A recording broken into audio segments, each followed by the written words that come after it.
This morning we've come back into the area in search of that lioness or one of the Ndzhenga males from yesterday. The last female that we followed, she then ended up cutting off and heading in the exact direction of where one of the Ndzhenga males was calling. So through chatting to some of the guys at Male last night, they then said that the male and female met up and turned and started coming back towards our side. And we've just come across now and found that male and the female together.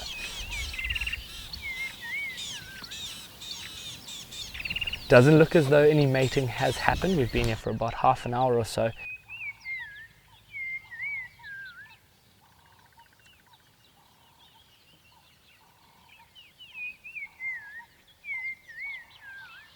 Every now and then he sniffs her nether regions, stands up, snarls his top lip.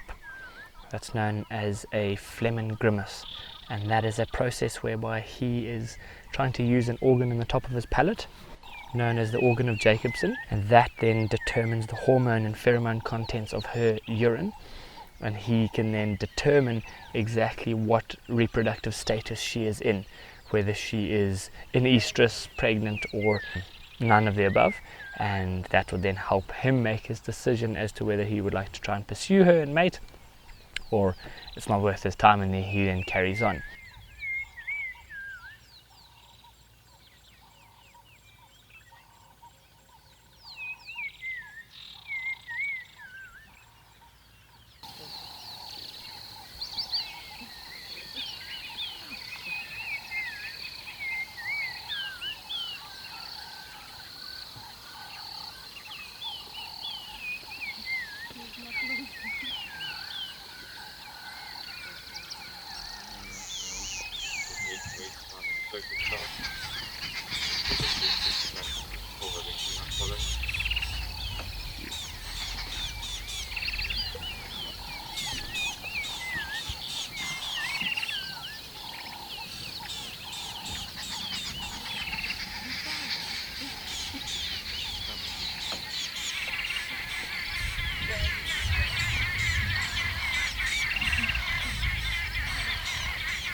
So finally, after waiting for quite some time, the males got up and attempted to mate with the female.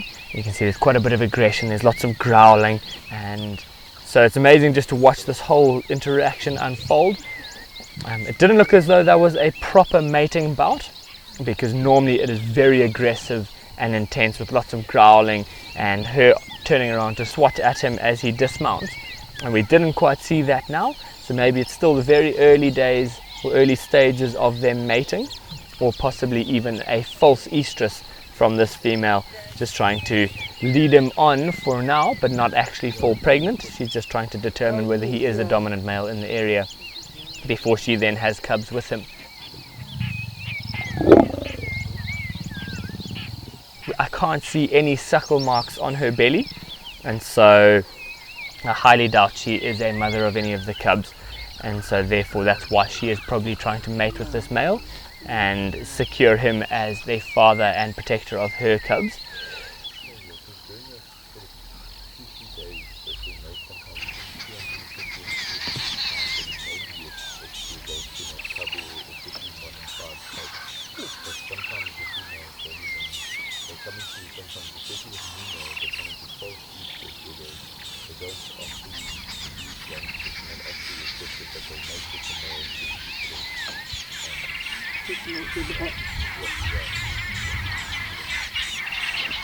Great sighting. They've moved across now and settled down in the shade just in front of us here, and if it took that long for them to just mate once, it's probably going to be quite a while before they mate again.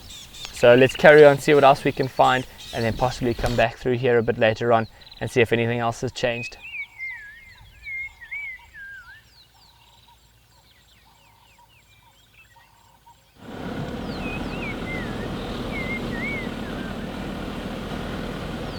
So we've got a very interesting turn of events. because as we were coming back through the area to see what's happened with the Ndzhenga Male and Nsevu female from this morning, we found some tracks of a lioness going over the top of all of our vehicle tracks, heading in this direction. And as we've arrived here, it turns out that there's now 2 females with the male.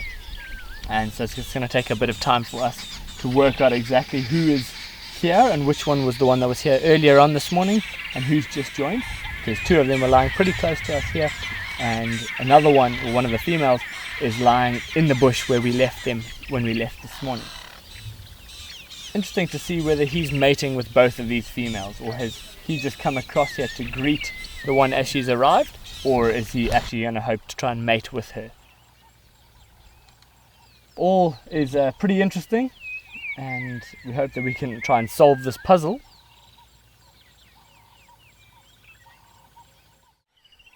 This afternoon we have the privilege of sitting with a pack of wild dogs. You see some of them moving around in the background there, and they've just been milling about for the most part of the afternoon. The wind's starting to pick up, so you can see they often poke their heads up, perk their ears up in an attempt to listen for any danger approaching, and because the scent of these wild dogs will be carried by the wind, so they don't know what's going to come sneaking up on them. Most of them are all pretty well fed. They must have eaten something this morning. But what's caught our attention amongst this is the alpha female, and she's the female that's missing part of her top lip, or her upper lip, and she appears as though she might be pregnant.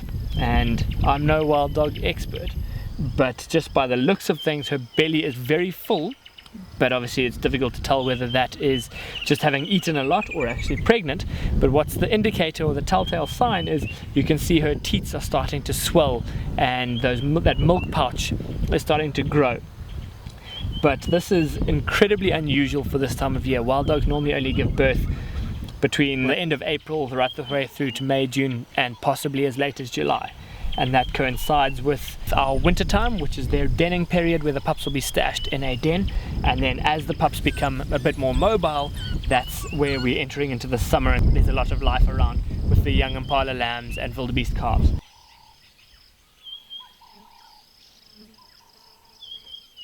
If she is pregnant and going to give birth in the next month or so, that is very early on.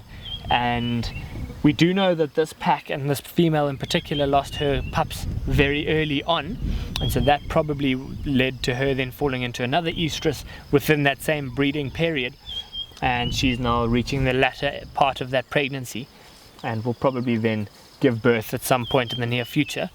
But let's just see exactly what happens. It's very unusual, and we'll try and follow them as closely as possible with our fingers crossed that they're going to give birth on Londolozi.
While we're sitting here with them, we've just seen an elephant bull come approaching from the distance there. He looks like he's just feeding. I don't think he's noticed that the wild dogs are around here, but it's often a very interesting interaction between the wild dogs and elephants. The elephants absolutely hate wild dogs, and they'll drive them away at any possible chance that they get.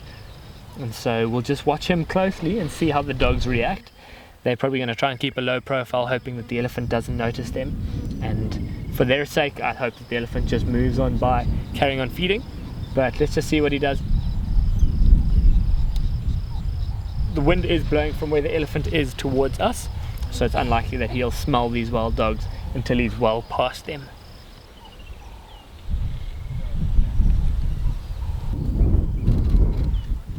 So there goes one of the males.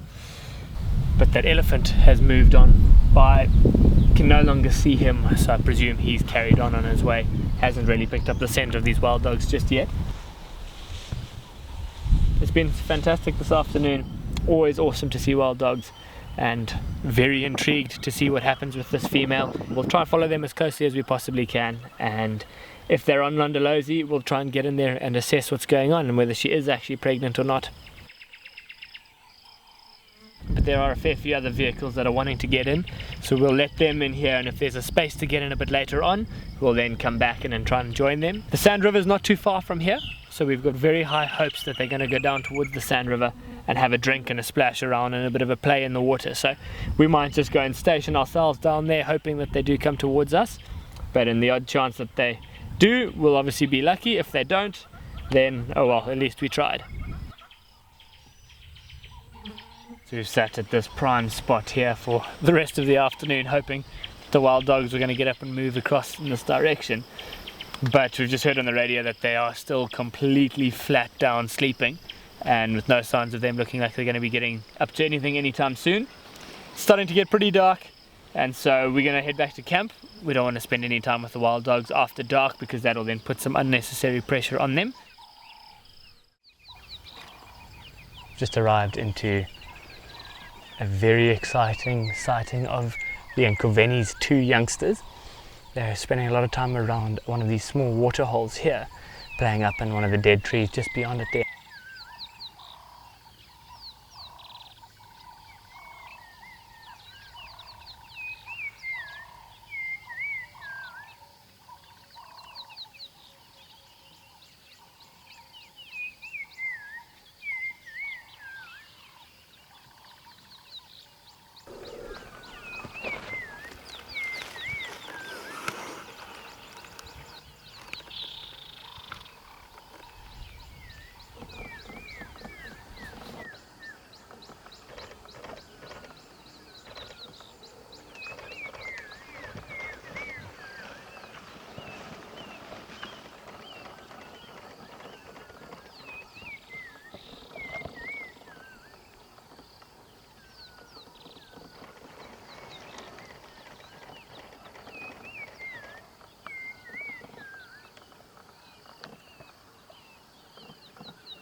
As they're waiting on the side of the waterhole here, there's some rattling testiculars alarm calling behind us over there, and these 2 youngsters keep popping their heads up. Obviously they're intrigued, they're young,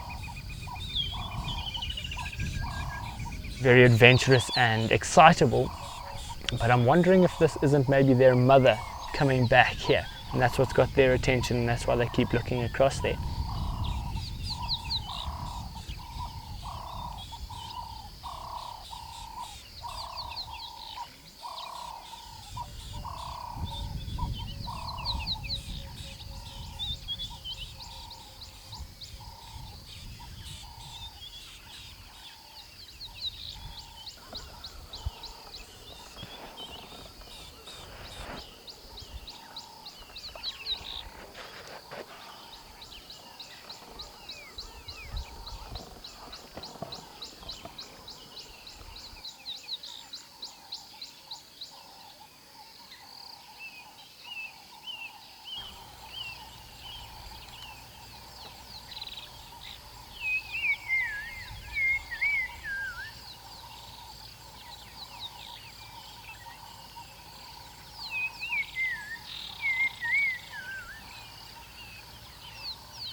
They're obviously going to have to look after themselves when their mother's not around, and being alert to any danger that is here.